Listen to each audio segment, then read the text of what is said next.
ፋሲካ ማለት ማለፍ መሻገር ማለት ነው። ማለፍ ወይም መሻገር ማለት ነው። ታሪኩ የሚጀምረው ኦሪት ዘጸአት ምዕራፍ 12 ላይ ነው። እስራኤል በግብጽ ባርነት በነበሩበት ጊዜ 215 ዓመታትን ግብጽ ከተገዙ በኋላ እግዚአብሔር ነፃ ሊያወጣቸው ሲወድ ሙሴን ከባህር መስጠም አትርፎ በነደ እሳት መካከል ተገልጾ ታምራትን ሸልሞ የአንድ ሀገር ንጉሥ ለሾመው ሹም ማህተም ምልክት አድርጎ እንደሚሰጠው እግዚአብሔር ለወዳጆቹ የታምራት ማህተም ሰጥቶ ይልካቸዋል። ሙሴ ወደ ግብጽ በሄደ ጊዜ እግዚአብሔር ታምራትን ምልክት አድርጎ ሰጥቶ ወደ ግብጽ ልኮታል። እዚያ ሄዶ 10 ታምራትን ካደረገ በኋላ 11ኛው ታምር ከፈርዖን አገዛዝ እንዲወጡ የእስራኤል ሰዎች እግዚአብሔር ምን አደረገ? በግ ማታ እንዲያርዱ ምሽት 3 ሰዓት ላይ በግ እንዲያርዱ በጉን አርደው ተሰብስበው እንዲመገቡት በጉን እንዲጨርሱት ጨርሰው እንዲበሉት አጥንቱን እንዳይሰብሩት። ለራሳችሁ ጊዜ ቢኖራችሁ በጣም ጥሩ ነው። አንዳንድ ሰው የሆነ ጊዜ ሲዘፍን የሆነ ጊዜ ሲነግድ ይኖርና ለራሱ ጊዜ ሳይኖረው እንዲሁ ይቀበራል። አሁንም ሳታወሩ ስልካችሁን ሳታነካኩ ብታዳምጡ እጅግ መልካም ነው። እውነት ለመናገር ማለት ነው። እናንተ አዳመጣችሁም አላዳመጣችሁም ለኛ የምትጨምሩልን ነገር የለም። እምትድኑት ግን ዝክር ስለዘከራችሁ ምጽዋት ስለመጸወታችሁ ብቻ አይደለም፣ ስለተማራችሁም ጭምር ነው የምትድኑት። ስለ እውነት ማለት ነው። ስለዚህ አዳምጡ እና በእርግጥ ጥሩ ነገር ተናግሮ መደመጥ ያቃተው ሰው እያስፈራራ እንደሚደመጥ እንደሱ ለማለት ላስፈራራችሁ አይደለም። ጥሩ ነገር የተናገረ ሰው በጥሩ ነገሩ ነው አድማጮቹን መያዝ ያለበት እና በግ ማታ ሲመሽ እረዱ፣ በጉን ተሰብስባችሁ ብሉት። መጻተኛ ወይም ባሪያ አብሯችሁ እንዳይበላ ተጠንቀቁ። በዘመኑ አጠራር ስትበሉ እየቸኮላችሁ ብሉት። አጥንቱን እንዳትሰብሩት ተጠንቀቁ። ከምትበሉት ስጋ ለነገ እንዳታሳድሩ። ስትበሉ ጫማ አድርጋችሁ ብሉት። በምትበሉበት ጊዜ ቆብ ደፍታችሁ ብሉ። አሁንም ስትበሉ ምርኩዝ ይዛችሁ ብሉት። በልታችሁ የተረፈውን በእሳት አቃጥሉት። የበጉን ደም መቃኑን ቅቡት፣ ወይም የቤቱን በር ቅቡት። የዚያን ጊዜ የእስራኤልን የበኩር ልጅ የሚጠብቅ የግብፃውያንን በኩር የሚያጠፋ ሞት ይመጣል አላቸው። እግዚአብሔር በጉን አረዱ፣ እንዳላቸው አድርገው ተመገቡ። የበጉን ደም መቃኑን ቀቡት። ሞት መጣና የበጉን ደም እያየ አለፋቸው። የበጉን ደም እያየ ሞት አለፋቸው። የግብፃውያንን በኩር በሙሉ ፈጅቶ አደረ። ለምን ይመስላችኋል? እስራኤል የእግዚአብሔር የበኩር ልጆቹ ናቸው። ፈርዖን የእግዚአብሔርን የበኩር ልጅ ስለቀማ እግዚአብሔር ደግሞ የፈርዖንን የበኩር ልጆች ቀማው ማለት ነው በሞት። ሰው የእግዚአብሔርን ዋና ነገር ሲቀማ እግዚአብሔር ደግሞ የሰውን ዋና ነገር ይቀማል። ሰው የእግዚአብሔርን ዋና ነገሩን ሲያከብር እግዚአብሔር ደግሞ ለዚያ ሰው ዋና የሆነውን ነገር ክብር ሰጥቶ ይጠብቀዋል። እና ሞት ስላለፋቸው ፋሲካ ፔሳህ አሉት። ማለፍ ለምን? በዚያ ሌሊት ሞት አለፈን ብለው ነው። አንዱ አለፉ። ሁለተኛ የዚያን በግ ስጋ በመብላታቸው ከባርነት ወደ ነፃነት አለፉ። ማለፍ ከመገዛት መገዛታቸው ቀላል እንዳይመስላችሁ። በተለይ ሊወጡ አካባቢ ምን እያደረጉ መስላችሁ የሚገዟቸው? አሁን የግብጽ ፒራሚድ በአጋጣሚ ነው የምድል ገጥሞኝ ባለፈው እጅ አይቼዋለሁ። ጥቅም የሌለው ፒራሚድ ነው። ምንም ጥቅም የሌለው ምናልባትም የዚህን ሀገር ተራራ ሄርሞንን ሊያል የሚያቀርብ ሳይሆን ይቀራል። በጣም ትልቅ ፒራሚድ ጥቅም የማይሰጥ ወይ ሰው ገብቶ አይኖርበት፣ ከብት አይረባበት፣ ንብ አይታነብበት፣ የማይጠቅማቸውን ለዚያውም ደግሞ ዛሬ ግብጽ በቱሪዝም ልትጠቀምበት ትችላለች። እስራኤላውያን ግን ለነሱ የዕለት ራት የማይሰጣቸውን የድንጋይ ጡብ እያቦኩ ኖራ እየጠበሱ ይሰቃዩ ነበር። በፊት ፒራሚዱን ሲሰሩ እነሱ ኖራ ይወቅጣሉ፣ ጭቃ ያቦካሉ፣ ገለባ የሚያቀብሏቸው ግን ግብፃውያን ነበሩ። በኋላ ግን የፈርዖንን ጭካኔ ተመልከቱ። ገለባውን ራሳችሁ ለቅማችሁ ጭቃውንም እናንተ አቡክታችሁ፣ ነገር ግን የምትሰሩበት ፍጥነት ከቀድሞው ያነሰ ከሆነ ትቀጣላችሁ ተባሉ። እንግዲህ ቀድሞ ገለባ እያቀረበላችሁ እናንተ ስራ ስትሰሩ ትፈጥናላችሁ። ግን ገለባውንም ለቅማችሁ በድሮ ፍጥነት የድሮውን ያህል በቀን ስሩ ስትባሉ ምን ትላላችሁ? ይህ በጣም አደገኛ ነገር ነው። ይሄንን ሲሰሩ እግዚአብሔር የበጉን ደም አበላና ከዚህ ባርነታቸው ነፃ ወጣቸው። ወንድ ልጅ በሞተ ቁጥር ባህር ከሚጣልበት ባርነት። ሶስተኛው ባህር ተከፍሎላቸው በባህሩ መካከል በነፃ ስላለፉ ማለፍ ተባለ ማለት ነው። አንደኛ ሞት አለፋቸው፣ ሁለተኛ ከባርነት ወደ ነፃነት ተሻገሩበት፣ ሶስተኛ በባህር መካከል በሰላም አለፉ። ስለዚህ ፋሲካ ማለት ማለፍ ማለት ነው። እስኪ ማለፍ በሉ። ወይም ምን ማለት ነው? መሻገር በሉ። ምን ማለት ነው? ምን ማለት ነው? አሁን አንድ ነገር ብቻ ላስተላልፍ ሲሆን አሁን እኛ ዛሬ ሰኞ ነው። ይቺ ሰኞ ማን ነው ስሟ? በሉ እንጂ ምን አላችሁ? ጥሩ። ምን እያከበርን ነው? አሁን እዚህ ራት ላይ ምን እያከበርን ነው? ፋሲካ ምንድን ነው? መሻገር። እንግዲህ ካልተሻገርን ፋሲካን አላከበርንም ማለት ነው። ልንገራችሁ፣ እንደ ትናንትናው ሆነን ፋሲካ ማለት አንችልም። ፋሲካ ማለት መሻገር ነው። ያልተሻገረ ሰው ፋሲካን አከበርኩ ማለት የለበትም። ፋሲካን እንድናከብር ያስፈልገናል። ይሄ ፋሲካ ምንድን ነው? መሻገር ነው። ይሄ በግ ማን ይመስላችኋል? መድኃኔ ዓለም ነው። የዓለሙን ኃጢአት ሁሉ የሚያስወግደው የእግዚአብሔር በግ እነሆ ብሎ ዮሐንስ ወንጌላዊ ምዕራፍ 1 ላይ እንደተናገረው ያ በግ መድኃኔ ዓለም ነው። ሊቀ ካህናቱ እሱ ነው። በጉ እሱ ነው።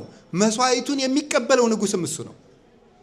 እንደ በግነቱ ለኔና ለእናንተ ሲል በዚች ምድር ላይ በምድር መካከል ስጋው ሲፈተት ደሙ ሲፈስ ውሏል። እንደ ሊቀ ካህናትነቱ ደግሞ የራሱን መስዋዕት ሲያቀርብልን ውሏል። እንደ ንጉስነቱ ደግሞ ጨረቃን ደም አልብሶ ከዋክብትን አርግፎ ፀሐይን አጨልሞ መንግስቱን ገልጧል። የመቅደሱ ጌታ መሆኑን የቤተ መቅደሱ መጋረጃ በመቅደድ አለቱን በመሰንጠቅ በገዛ ደሙ መቃብራትን በማናወጽ ምድርን አናውጾ ሙታንን በቃሉ በመቀስቀስ መንግስቱንም ክህነቱንም መስዋዕትነቱንም ገልጧል። ቅዱስ ጎርጎርዮስ እንደነገረ ለሊሁ በግ መስዋዕት ወለሊሁ ሊቀ ካህናት ሰዋኢ ወለሊሁ ተወካፌ መስዋዕት። ራሱ በግ ነው፣ ራሱ ሊቀ ካህናት ነው፣ ራሱ ንጉስ ነው ብሎ እንደነገረ በጉ ጌታችን ኢየሱስ ክርስቶስ ነው። ነውር የሌለበት በግ ረዱ፣ ቀንዱ ያልከረከረ፣ ጥፍሩ ያልዘረዘረ፣ ፀጉሩ ያላረረ፣ በአንደበቱ ሐሰት በሰውነቱ ክፋት የሌለበት ንጹህ መስዋዕት ክርስቶስ ነው። በጉን በምሽት ረዱት የተባለበት ምክንያት ለጊዜው ግብፃውያን እንዳያዋቸው ነው። ምስጢሩ ግን ክርስቶስ በጨለማ ስለተያዘ ነው። በጉን በምሽት ረዱት የተባለ። ተሰብስባችሁ ብሉት ማለት ምን ማለት ይመስላችኋል? አንድነትን ይዛችሁ ቁረቡ ነው። ክርስቲያንነት ማለት አንድነት ነው። በምግብ ተሰብስበን በሐሳብ ከተለያየን ክርስቲያኖች አይደለንም። ማዕድ የተሰራው ሰው አንድ እንዲሆን ነው። ስለዚህ በጉን ስትበሉ ተሰብስባችሁ ብሉት፣ ትቆርባላችሁ፣ ታስቀድሳላችሁ። አንድነት ኑሯችሁ አስቀድሱ። ማጥፋት ያለብን ትልቁ ነገር መለያየት ነው። የፋሲካው በግ መለያየትን የሚያጠፋ ነው። የሚለያዩ ሰዎች እውነቴን ልንገራችሁ፣ ክርስቶስን ከሰቀሉ ሰዎች ያነሰ ኃጢአት አይደለም የሚሰሩት። እግዚአብሔር የሚጠላቸው 7 ነገሮች 6 ነገሮች አሉ ይላል መጽሐፈ ምሳሌ ላይ። 7ተኛውን ነፍሱ አጥብቆ ይጸየፋታል፣ 7ተኛይቱም በወንድማማች መካከል ጠብን የሚዘራ ሰው ነው ይላል። ሰውን የሚለያይ ስራ የሚሰራ ሰው ከአይሁድ ይልቅ እንደውም ቅዱስ ጳውሎስ ቆሮንቶስ ላይ ምን ይላል? አንደኛ ቆሮንቶስ ምዕራፍ 1 ላይ ሲናገር እርስ በርሳችሁ የምትለያዩ ከሆነ ተናፈቀች ክርስቶስ ተለያይቷል ማለታችሁ ነው ይላል። እግዚአብሔር ያሳያችሁ። ክርስቶስ ለግሪክ አንድ ቀን፣ ለሮም አንድ ቀን፣ ለአፍሪካ አንድ ቀን፣ ለአሜሪካ አንድ ቀን፣ ለእስራኤል አንድ ቀን ተሰቅሏል። ለዓለም ስንት ቀን የተሰቀለ? አንድ ቀን ነው። የሚለያዩ ሰዎች ክርስቶስን የሚከፋፍሉ ሰዎች ናቸው። ከመናፍቅነት ከክህደትነት አይሻልም። እርስ በርስ መበላላት፣ እኔ በልጥ እጅግ በጣም በጣም የሚያስጸይፍ ራስ ወዳድነት። እኮ አንዳንድ ጊዜ እኮ ራስ ወዳድነታችን በጸበል ሰልፍ ሁሉ ነው የማየው። እንደው ቀለል ብታረኩት አንዳንዱ ሰው እኮ ምን ያደርጋል? ከኋላ ያለውን ሰው እንደዚህ አድርጎ ሄዶ ጸበል ይቀበላል። እንዴ አታፍሩም እንዴ እናንተ? ፈውስ ማለት እኮ ፍቅር ነው። ወንድምህን እግሩን ረግጠህ ሄደህ ጸበል ትቀበላለህ እንዴ? በወረፋ ተሻምተህ ሄደህ ቆርበህ እንደው ትልቁን ክርስቶስ ልትቆርቡት ነው? ትንሽና ትልቅ ክርስቶስ ሳለ ሽሚያ ወረፋውን ሳይው ስግብግብነቱን ሳይው እኔ ግርም ምን የሚያደርገኝ የኛን ክርስትና። አምና እዚህ ጌቴሴማኒ የርገት መጥቼ ሳለ የእመቤታችን መቃብር ልንሳለም ሄድኩ። ያው የትንሳኤ ብዙ እንደ ትንሳኤ ብዙ ሰው ስለማይገባ ሂደን ሳለን ከዚህ ከቅርብ የመጡ የአረብ የሶሪያ ምዕመናን አሉ፣ ክርስቲያኖች ናቸው። እና ከፊት ለፊታችን ተሰልፈው የእመቤታችን የሚበራው ዘይት ላይ ስጠን ብለን እዚያ የሚያገለግል ዲያቆን አለ፣ አንድ ዲያቆን። እሱን ስንለምን ጥቂት ነው ያለ፣ ለሁላችሁ አይበቃም አሉ። እነዚህ የሶሪያ ክርስቲያኖች ምንድነው ያሉ? እኛ ሌላ ጊዜ ማግኘት እንችላለን፣ ኢትዮጵያውያን ሩቅ ናችሁ እኮ እናንተ ውሰዱ ብለው አስቀድመው ለኛ ሰጡን። አሁን ኢትዮጵያውያን እንደዚያ እናደርጋለን? በፍጹም። ለኔ ስጠኝ ተስገብግበን። ለምንድን ነው የምትስገበገበው ሲባል ለበረከት። ቀምቶ በረከት አለ? በረከት ማለት ወንድምን እህትን ማስቀደም ነው። ስግብግብነት ክርስትና አይደለም።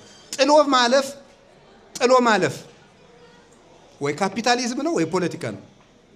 ጥሎ ማለፍ። ክርስትና ግን ወድቆ ማሳለፍ ነው። ክርስትና ይሄ ነው። በሌላ ውድቀት ላይ እየተረማመዱ መሄድ የዚህ ዓለም ተፎካካሪዎች የሚያደርጉት ነው። እኛ ግን ወድቀን ሌላው እንዲያልፍ ነው ማድረግ ያለብን። ውድድሩን ስታዩት እርስ በርሳችን የምንወዳደረው በንስሐ አባት ሁሉ የምንወዳደር አይደለን እንዴ? በሰባኪ የምንወዳደር፣ በመነኩሴ የምንወዳደር፣ በጳጳስ የምንወዳደር እኮ ነን። እኔ ብፁዕ አቡነ ገሌን እኮ ያውቃቸዋለሁ እንትናን እኮ ያውቃቸዋለሁ ብለን የምንወዳደር አይደለን። አሁን እኛ ክርስቲያን ነን። እውነቴን ነው የምነግራችሁ። ስለወቀስኳችሁ ይቅር በሉኝ። ተሰብስባችሁ ብሉት። እስኪ ተሰብስባችሁ ብሉት በሉ። አዎ እንደዚህ አንድ ስንሆን ነው የሚያምርብን። እውነቴን ልንገራችሁ። ዛሬ መሻገር ያለብን እዚህ ውስጥ የተሰበሰበ ሰው በሙሉ ወደ አንድነት እንድንመጣ ነው። እኔ ምን እንደምትሉ አላውቅም። አስጎብኝ ድርጅቶችንም ጭምር የሚያጠቃልል እርስ በርሳችሁ አንድ ትሆኑ የሰማውባችሁ የለም እግዚአብሔር በሚያውቀው። ግን ከውድድር ከኔ በልጥ መፈወስ ካለባችሁ ማለት ነው። ወደ አንድነት ነው መምጣት። አንዱ ነን እንድናስብ። ባይል እግዚአብሔር ያአክል ለሁሉ፣ እግዚአብሔር ባለጸጋ ነው ለሁሉም ይበቃል ይላል ቅዱስ ጳውሎስ። እግዚአብሔር ባለጸጋ ነው ለሁሉም ይበቃል። በአንድ ፀሐይ አይደል እንዴ ለዓለም አብርቶ የሚያድረው መድኃኔዓለም? ለዓለም የሚበቅለው እህል እኮ በአንድ ፀሐይ እየበሰለ ነው። መቼስ የፀሐይ ሙቀት ያላገኘ እጽዋት ሊያፈራ አይችልም። አንድ ፀሐይ እንግዲህ 9 ቢሊዮን ህዝብ ደርሶ እንደሆነ አላውቅም የዓለም ህዝብ ብዛት። ይሄንን ሁሉ ህዝብ የምታበላው ፀሐይ አንዲት ፀሐይ ናት። ምክንያቱም ባዮሎጂ እንደተማራችሁት ብርሃን ያላገኘ እጽ ሊያፈራ አይችልም። ይሄን ሁሉ ፍሬ ጠግቦ የሚያድርበት አንድ ፀሐይ ናት። ይሄን የሚያደርገው ማን ነው? እግዚአብሔር ነው። እግዚአብሔር ከተለየን ደግሞ ብዙ ነገር አይበቃን ነው። እግዚአብሔር ካለበት ደግሞ ጥቂት ነገር ይበቃል። እና ወደ አንድነት እንድንመጣ የእርስ በርሳችን መከፋፈል፣ የእናንተ የምእመናን መከፋፈል፣ የእርስ በርስ ደጋፊ መሆን፣ የመነኩሴ ደጋፊ የእንትን ደጋፊ መሆን፣ እርስ በርስ መከፋፈል። ቤተክርስቲያኒቱ ብጥብጥ ብላ አናቷ ዙሪያ ያለው በመከፋፈላችን። የራሳችን አድናቂ ክርስቲያን ደግሞ አይጸድቅም። አማኝ ክርስቲያን ነው የሚጸድቀው። ራሳችን ደስ ያለንን ለስሜታችን የተመቸንን እየመረጥ እየተከፋፈል እና የኢትዮጵያ ቤተክርስቲያን እየደከመች ያለችው እድሉን ካገኘው ብዬ ነው። እየደከመች ያለችው በምንድን ነው ታውቃለች? አንድ መሆን ስላቃተን ነው። በየመንደራችን እየተጓተትን ስለሆነ ነው። አንድ እንድንሆን ያስፈልጋል። አንድ የአብነት መምህር እንዲያደረጉ፣ የአብነት መምህር ማለት የቆሎ ተማሪ መምህር እንደማለት ነው። እና እሳቸው አንዲት ክር አመጡና ልጆች አቤት እስኪችን ክር የሚበጥሳሉ እንዴ ኔታ ክር ደግሞ መበጠስ ቀላሉ ነው። አንዱ መጠሳት ቆይሽ ብለው 50 ጊዜ ጠመጠሙት። እስኪ አሁንም ይበጥሳል። ሁሉ መበጠስ አልቻሉ። ብቻዋን ሳለች ስንት ክር ናት? 50 ስትሆን ግን ከገመድ በላይ ሆናለች። መበጠስ አቃታቸው። አያችሁ ልጆች፣ አንድ ከሆናችሁ የሚበጥሳችሁ የለም። ከተደራረባችሁ ከተለያያችሁ ግን ትደክማላችሁ። የዚህ ዓለም ሐሳብና ሰይጣን አድክሞ ይለያችኋል ብሎ ነበር። እንግዲህ ጌታችን የእምነታችን ራስ ነው። እስኪ የእምነታችን ራስ በሉ። ራስ ማለት ምን ማለት ነው? ሰብሳቢ ማለት ነው። አንድ ሰው አይኑን ብትቆርጡት አይሞትም፣ እጁን ብትቆርጡት አይሞትም፣ ምላሱን ብትቆርጡት አይሞትም፣ እግሩን ብትቆርጡት አይሞትም፣ አፍንጫውን ብትቆርጡት፣ ከንፈሮችን ብትቆርጡት፣ ጥርሱን ብታወልቁት አይሞትም። ራሱን ከቆረጣችሁት ይሞታል። ራስ ሕይወት ስለሆነ ሰብሳቢ ስለሆነ በክርስቶስ መሰብሰብ ከኖርን ሕይወት ይኖረናል። በጉን ተሰብስባችሁ ብሉት። እየቸኮላችሁ ብሉ ማለት እንሞታለን እያላችሁ ስጋው ደሙን ተቀበሉ ማለት ነው። መቸኮል ማለት ነገ ሞታለሁ እያላችሁ ማለት ነው። ነገ ሞታለሁ፣ አሁን ቶሎ መንገድ ያለ ሰው ቶሎ ስጡኝና ጎርሼ ልሂድ ይላል። መንገደኛ ናችሁ። ነገ ልትሞቱ ትችላላችሁና ለቁርባን ተዘጋጁ። ኢየሩሳሌም የመምጣት ዋናው ሐሳብ ስጋው ደሙ መቀበል። ኢየሩሳሌም ማለት ሰማያዊ ማዕድ የተሰጠባት ናት። እዚህ መተን የበይ ተመልካች መሆን የለብንም። ከዚህ በኋላ ካለ መቁረብ ወደ መቁረብ መሻገር አለብን። እውነቴን ነው። አሁን ይህንን መርሃ ግብር ያዘጋጁት ወንድሞቻችንም እነ ዲያቆን ወርቁም ሌሎችም ለዚህ ምክንያት ነው የሆኑን። ይህን እንደ ድል ቆጥራችሁ ወደ መቁረብ ካልተሻገራችሁ አልኖርንም። መሻገር አለብን። እንዴት ለፍታችሁ የአባታችሁ ማዕድ ሳይጎድል ጦማችሁን ትኖራላችሁ? እያያችሁ ታላቅ ይሞታል ሲባል ታናሽ እየተደፋ ነው። አጠገባችን ያየናቸው ሰዎች የሉ። በእድሜ ጠብቆ የሚገል ሞት የለም። ስለዚህ እግዚአብሔር ቤተሰቦች መሻገር አለብን። እየቸኮላችሁ ብሉት። ስትበሉስ ምን አርጋችሁ ብሉት? ጫማ አርጋችሁ ብሉት ማለት ወንጌል ተማሩ ማለት ነው። የሰላሙን ወንጌል ተጫምታችሁ ቁሙ እንዳለ ኤፌሶን 6:10 ላይ ተስኢነክሙ ኃይለ ወንጌል ዘበሰላም። ወንጌልን ተጫምታችሁ ብሉት ማለት ነው። የሾህ አክሊል ቆብ ደፍታችሁ ማለት ለእናንተ ስጋዬንና ደሜን ለመስጠት በላይ የደፋሁትን የሾህ አክሊል እያሰባችሁ ቁረቡ። ምርኩዝ ይዛችሁ በሉት ማለት በመስቀሌ አምናችሁ ስጋው ደሙ ተቀበሉ ማለት ነው። ባሪያ እንዳይባላ ተጠንቀቁ ማለትስ ምን ማለት ነው? የኃጢአት ባሪያ የሆነ ሰው እንዳይቆርብ። ታዲያሳ ከኃጢአት ባርነት በንስሐ ውጡና ቁረቡ ማለት ነው። ፋሲካ ማለት እሱ ከልማድ መሻገር። ለፍላፊ የሆነ ሰው ከለፍላፊነት ወደ ጭምትነት መሻገር።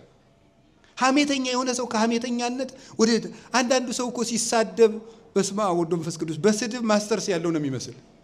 እውነቴን እኮ የምነግራችሁ እንዲሁ ስድብ የሚያመርት ሰው አለ እንደ ፋብሪካ ማለት ነው። ትክክል አይደል? መሻገር አለብን። ኢየሩሳሌም መተን ሊበቃን ይገባል። እንዴ በጣም በጣም በጣም መሳደብን መተው። እንቅልፋም የነበረ ሰው ወደ እንቅልፍን ወደ መቀነስ መሻገር። ስግብግብ የነበረ ብቻውን የሚበላ ወደ መጽዋችነት መሻገር። ሰዎችን ገሎ በሐሰት ከሶ በሐሰት አስመስክሮ ድሃ ሽጦ የደም እንጀራ የሚበላ ሰው እሱን ወደ አለማድረግ መሻገር አለበት። ሰነፍ ሰው ወደ ትጋት መሻገር አለበት። አናነብ እንዴው ይገርማችኋል። እስቲ አሁን እንዴው መጽሐፍ ቅዱስ በወር አንዴ የማታነቡ ብል አሁን እንዴው አላዋረዳችሁ ምን ወንድማችሁ እንጂ ስንቶቻችሁ እንደማዋረዳችሁ እርግጠኛ ነኝ። አውጡ ብል በወር አንዴ እንኳን አንብባችሁ የማታውቁ ማለት ተሻገሩ እንጂ ጎበዝ። አላደርሰኝ ብሎ እንዴው አንድ ሰውዬ እኔ መጣ ገዳምና እንዴው አባ ምከረኛ አለኝ። በቀን አንድ ምዕራፍ መጽሐፍ ቅዱስ አንብብ አልኩት።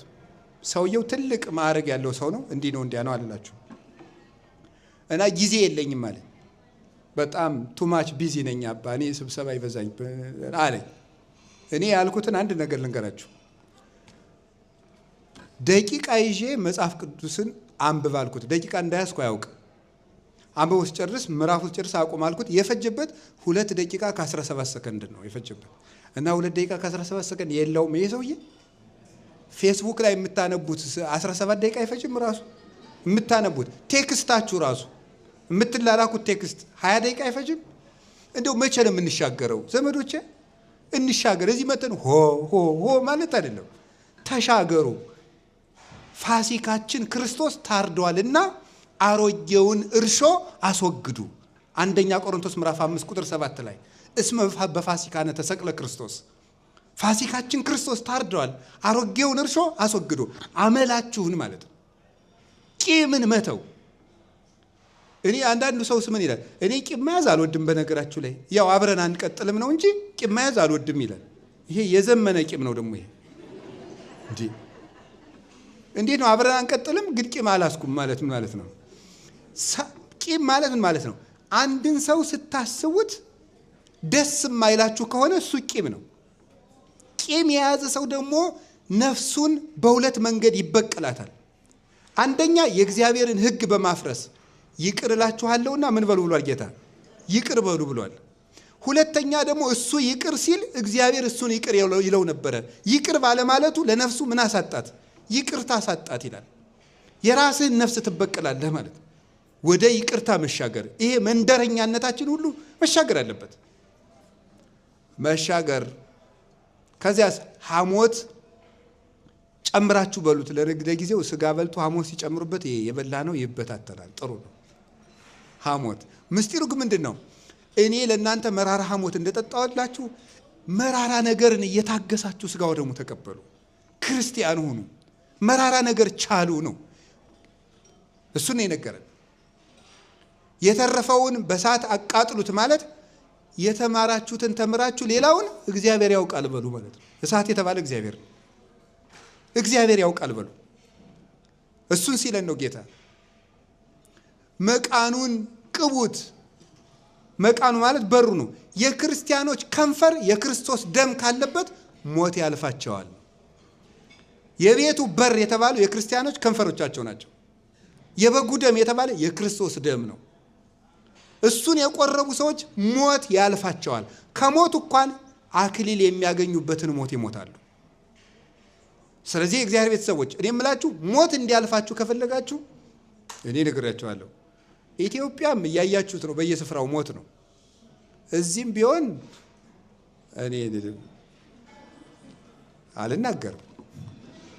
በዚህ እንትን አሉ፣ በዚህ ምን እንትን አሉ አልናገርም። ሲሆን የከረመውን ታውቃላችሁ። አጠገባችሁ ተቀምጦ አህያ ናት እየሞተች የምትበላ። አህያ እየሞተች ሁሉ ትበላለች። በምድር ካሉ እንስሳት እየተንፈራገጠች የምትበላ አህያ ናት። እንደ አህያ ዝም ብለን ቁጭ ብለን እንዳንሞት የእግዚአብሔር ቤተሰቦች። ስለዚህ ከኃጢአት ባርነት እንሻገር።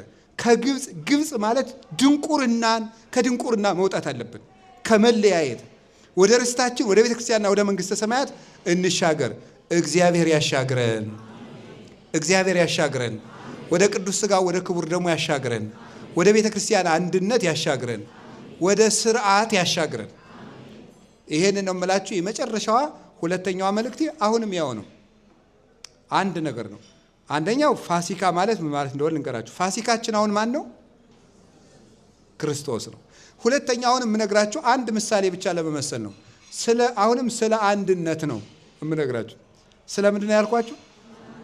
አቤት አንድነት። እስኪ ከሰውነታችን ውስጥ አንድ ተረት አለ፣ የማይጠቅም ተረት። ኢትዮጵያ ውስጥ ምን ተርተው ስጋ ቁጠር ቢሉት ጣፊያን ቁም ነገር ብሏት ማለት ነው። ስጋ ቁጠር ቢባል እነ ልብ እነ ኩላሊት እነ ምንድነው ደና ስጋ እስቲ ተናገሩ። እነዚያን ትቶ ማንን ቆጠረ? ግን ጣፊያን ብናወጣት ቆመን መዋል እንችላለን ወይ ነው ጥያቄው። የሰውነታችን የጨው መጠን ከሚቆጣጠሩት አንዷ ማን ናት? ጣፊያ ብትወጣ ሰው ይቆመን? ካልተናደዳችሁብኝ እና እንደው ካልተጸየፋችሁኝ ወይ አባ ወራዳ ነው ካላላችሁኝ ሌላ ልጨምር። ሰው የሚጸዳዳበት አካሉ ስራ ቢያቆም ምን የሚሆን ይመስላችኋል? ምን አይዟችሁ፣ ግድ የላችሁ አካላችሁ አይደል? ምን የሚሆን ይመስላችኋል? አሁን እኮ አቶ ገሌ ወይዘሮ ገሌ የሚባል እኮ ያ ስላለ ነው።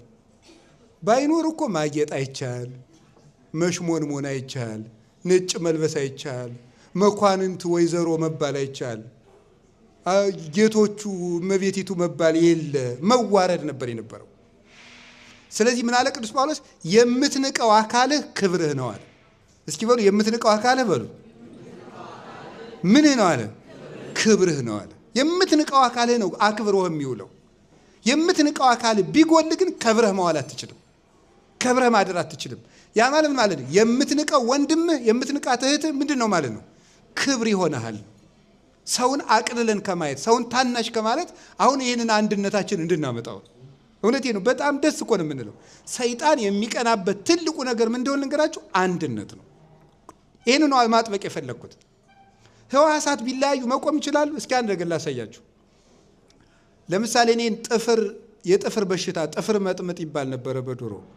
ይሄ ቢያመኝና እንዲያው አይን ምን ያገባኛል የታመመ ጥፍር ነው ቢል የመጨረሻ መልእክቴ ነው ይሄ።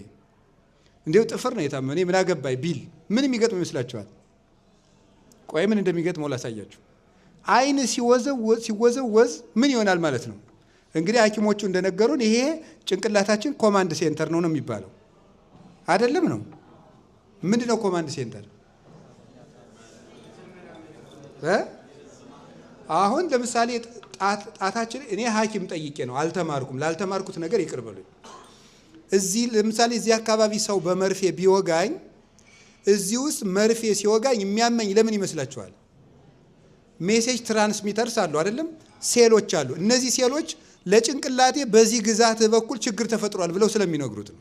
ሲነግሩት እዚህ ላይ መታመሙ ጉዳት እንደደረሰ ይነግረኛል። አስተዳዳሪው ማን ነው? ራስ ነው ማለት ነው። አይምሮ ውስጥ ነው ትእዛዙ የሚሰጠው። ስለዚህ አይናችን አሁን እጣቴን ቢያማት ጭንቅላት በዚች ስራ ስለሚጠመድ ምን ይሆናል? አይን እንቅልፍ አጥቶ ያድራል። ስለዚህ አያገባኝም ብትል አይን ቆርፍዳ ታድራለች። አይን ሲታመም ከዚያ በኋላ ደም ይለብሳል፣ ራስም ይታመማል። የሚሻለው ባንዳችን ጉዳይ ላይ ሁላችን ያገባናል ማለት ነው። ለምሳሌ ልንገራችሁ። እጣቴን ቢያመኝ ሁሉም ሕዋሳት እንዴት እንደሚተባበሩ ላሳያችሁ። ምን ያደርጋል? ልብ ይሄን እጣቴን አመመኝ፣ መድኃኒት ወዳለበት ቦታ መሄድ አለብኝ። የት አለ? እዚህ ከሆነ ወደ አንዱ ከተማ ያስባል። በጣም ጥሩ። እግር ምን ያደርጋል? ልሂድ መድኃኒት ወዳለበት ብሎ ይሄዳል። ከዚያ አፍ ምን ያደርጋል? አይን ምን ያደርጋል? እያየ ይሄዳል መንገዱን። አፍ ምን ያደርጋል? እጣቴን አሞኝ ብሎ ይነገራል። ጆሮ ምን ያደርጋል? መድኃኒቱን እንዲህ አድርገህ ዋጠው የሚለውን ይሰማል። እጅ ምን ያደርጋል? መድኃኒቱን ይቀበላል። ጥርስ ምን ያደርጋል? መድኃኒቱን ያኝካል። ጉሮሮ ምን ያደርጋል? ያወርዳል። ከዚያ ዋሳ ጨጓራ ይፈጨዋል። እንግዲህ ወፍራም አንጀት፣ ቀጭን አንጀት ከዛ ወደ ልብ እና በኦክሲጅን በልጽጎ ወደ ደም ስሮቻችን ይዛወርና ሰውየው ጤና ያገኛል ማለት። ተባብረን ነው ምንድነው? እስኪ ተባብረን እንዳን በሉ። ሕዋሳት ተባብረው እንደሚድኑት እኛም ካልተባበርን አንድንም። ቅዳሴያችን ራሱ በአንድነት ጀምሮ በአንድነት ነው የሚጨርሰው። አሃዱ አብ ቅዱስ፣ አሃዱ ወልድ ቅዱስ፣ አሃዱ ውእቱ መንፈስ ቅዱስ። እግዚአብሔር አብ አንድ ነው በአካሉ በስሙ በግብሩ ለብቻው ነው። እግዚአብሔር ወልድ አንድ ነው በአካሉ በስሙ በግብሩ። እግዚአብሔር መንፈስ ቅዱስ አንድ ነው በአካሉ በስሙ በግብሩ። ወልድን መንፈስ ቅዱስን አይሆንም፣ አብም መንፈስ ቅዱስን ወልድን አይሆንም፣ ወልድም አብን መንፈስ ቅዱስን አይሆንም። በየግብራቸው በየአካላቸው በየስማቸው ጸንቶ ይኖራል። ረበሽኳችሁ። ቢጎረብት ትምህርት ላመጣ ጀመርኩ መሰል ልተው። ወይም አንድ ናቸው ማለት አብ በባህሪው በመለኮቱ ከወልድ ከመንፈስ ቅዱስ ጋር አንድ ነው። ወልድ ከአብ ከመንፈስ ቅዱስ ጋር በባህሪው በመለኮቱ አንድ ነው። መንፈስ ቅዱስ ከአብ ከወልድ ጋር በባህሪ አንድ ነው። መጨረሻ ላይ የቀደሰው ካህን ምን ይላል? ሀበነ ንህበር በዘዚአከ መንፈስ ቅዱስ፣ አቤቱ በመንፈስ ቅዱስ አንድ እንድንሆን አድርገን ይላል። በአንድነት ተጀምሮ ቅዳሴው በአንድነት ያልቃል። በመለያየት የተጀመረ በመለያየት ይፈጸማል። እና ጌታችን ኢየሱስ ክርስቶስ ምግብን እንደዚህ በማዕድ መመገብን የሰራልን። አሁን እንደው ስትበሉ ቤትም ራሱ በአንድ ብሉ። ሚስቲቱን ብቻዋን አትብላ፣ ባልም አንድ ቤት ብቻችሁን አትብሉ። አንድነት ያመጣል። እንደ ዝንጀሮ ብቻችሁን በየሳህኑ እየያዛችሁ ጉጭ ጉጭ ባትሉ ደስ ይለኛል። እኔ እውነቴን ነው። ያ የባለ ትዳሮችን አንድነት ያመጣል። ምግብ ስለሚያፋቅር ማለት ነው። እና ይሄንን የሚያፋቅር የክርስቶስን ማዕድ የአብርሃምን ማዕድ እንድናስታውስ ያደረጋችሁንን ወንድሞቻችን ሁሉ እግዚአብሔር ይጠብቅልን። መድኃኒታችን ኢየሱስ ክርስቶስ በሀገራችን በኢትዮጵያ ያለውን መለያየት ሁሉ አጥፍቶ ሰላምን ይስጠን። ለሀገራችን ሁሉ ለዓለማችን ሁሉ ሰላም ይስጠን። የሰላም ባለቤት